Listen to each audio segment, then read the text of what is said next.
Yesterday, we taught Python how to check temperature and battery voltage. But there's a problem. The more vehicle signals, the more times we have to write the same kind of logic. Imagine checking 50 different vehicle signals. Would we really want 50 copies of almost the same logic? There has to be a cleaner way. There is. In programming, we can take a piece of logic, give it a name, and reuse it whenever we need it. That's a function. Write the logic once, then call it again and again.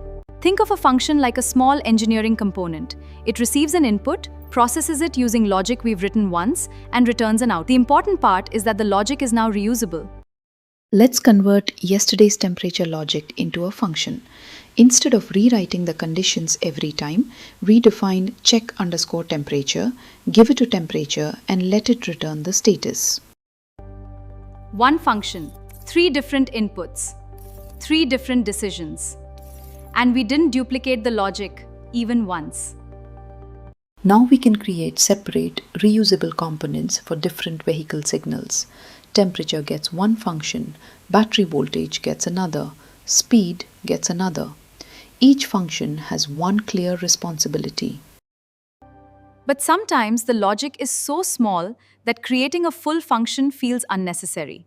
Python has another tool for this, a lambda function. A lambda is a compact way to write a small function in one expression, like checking if a vehicle is above a speed threshold, in a single line.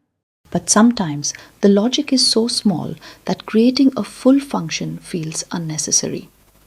Python has another tool for this, a lambda function. A lambda is a compact way to write a small function in one expression.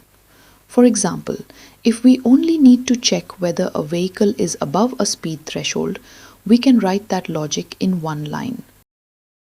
Lambda is useful for short, simple operations, especially when we need a small piece of logic temporarily. For larger engineering logics, normal named functions are usually easier to read and maintain. There's one more type of function behavior you should know about: recursion.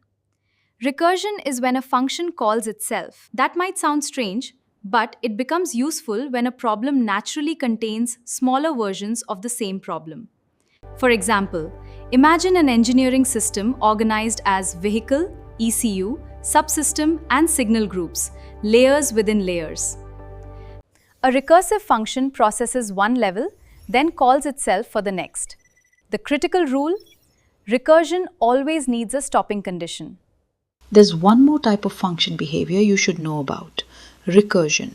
Recursion is when a function calls itself. That might sound strange, but it becomes useful when a problem naturally contains smaller versions of the same problem. Imagine an engineering system organized as vehicle, ECU, subsystem, and signal groups. A recursive function can process one level, then process the next level using the same logic. The critical rule is that recursion needs a stopping condition. Now let's stop learning individual concepts and use them together. We have reusable checks. Let's turn them into one engineering tool. Let's break this down. First, 3 plain variables: temperature, voltage, speed, holding our raw sensor readings. That's the manual data entry we'll get rid of on day 6. Now watch what happens next. Temperature_status equals check_temperature of temperature. That's a function call. Python runs everything inside check_temperature using 85, and whatever it returns gets stored in this new variable. The function doesn't print anything itself, it just hands back one answer. We do the exact same thing for voltage and speed. Call the function, store the result. That's the whole point of return. It lets us capture the answer and use it later. These print lines just build a simple banner, pure formatting, no logic.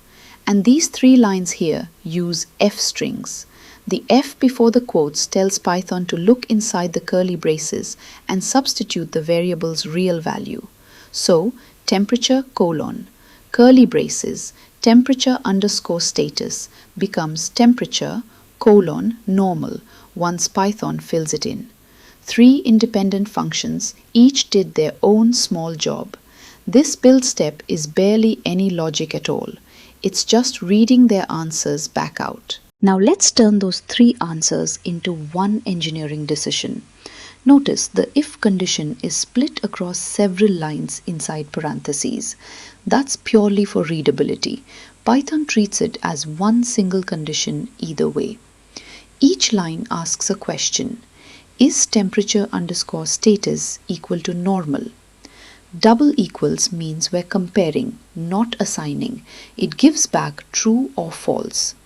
We ask that 3 times, once per signal, and is what actually combines them, and only returns true if every single condition on both sides is true. If even one signal is in normal, the whole chain becomes false and we drop into the else branch.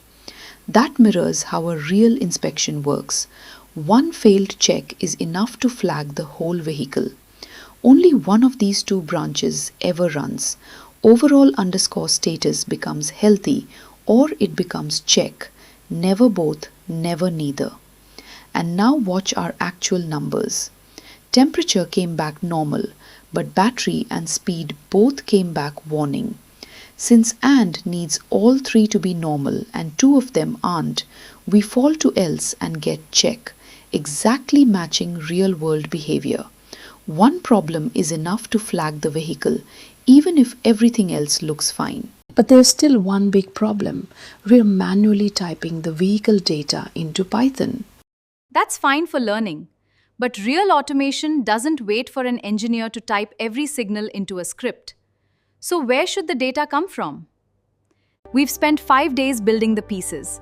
Tomorrow, Python will stop depending on manually entered data. We'll read engineering data directly from files and CSVs. And on day 7, we'll combine everything we've learned into our first weekly project, an automotive test log analyzer. We're building the components that make it all possible.